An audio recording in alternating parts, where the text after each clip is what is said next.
Assalamualaikum warahmatullahi wabarakatuh. Perkenalkan, saya dengan Zaida Cahyani. Pada kesempatan kali ini, saya akan mempresentasikan tentang model pengembangan kurikulum. Nah, model pengembangan kurikulum ini adalah sebagai pola yang memberikan petunjuk bagi para praktisi pendidikan untuk membuat keputusan tentang tujuan pendidikan, cara untuk merealisasikan agar tujuan pendidikan di suatu sekolah bisa tercapai, serta untuk mengevaluasi serta memperbaikinya.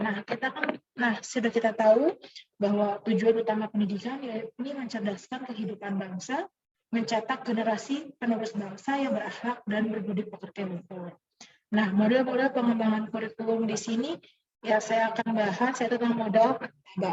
Ada 5 langkah pengembangan model TABA.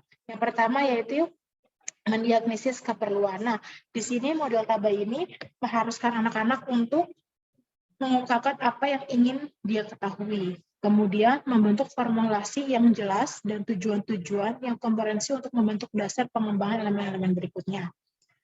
Yang ketiga, yaitu menyusun pengalaman belajar.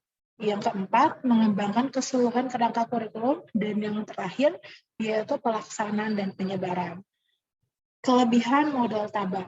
Rasional model yang logis, strukturnya menjadikan sebagai dasar yang berguna dalam perencanaan dan pemikiran kurikulum. Model ini telah menghindari kebingungan, sebuah tugas yang susah dari perspektif kebanyakan pengembangan kurikulum.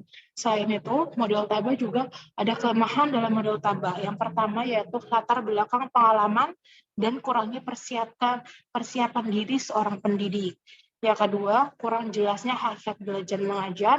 Yang ketiga, terlalu berlebihan menekankan pada formula hasil. Selanjutnya, model Tyler. Yang pertama, yaitu langkah-langkahnya tujuan.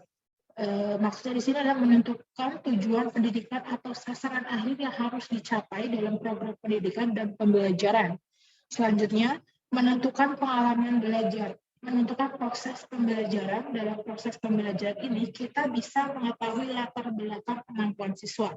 Selanjutnya, mengelola pengalaman belajar bisa membantu terwujudnya tujuan pendidikan. Selanjutnya, yaitu evaluasi. Dan kemudian model build plan. Yang pertama, dalam model ini ada beberapa langkah-langkahnya. Yang pertama yaitu adalah menetapkan wilayah atau area yang akan dicangkup oleh kurikulum tersebut. Yang kedua, menetapkan orang-orang yang akan terlibat dalam proses pengembangan kurikulum. Yang ketiga, menetapkan prosedur yang akan ditempuh.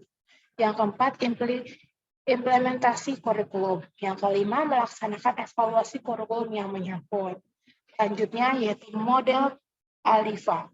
Model kurikulum ALIFA berprinsip bahwa kurikulum itu harus sederhana, komprehensif, dan sistematis yang secara siklus harus besar dan berurutan terdiri atas uraian filosofis, uraian tujuan pengembangan umum atau goals, tujuan pengembangan khusus atau objectives, desain perencanaan, implementasi, dan evaluasi.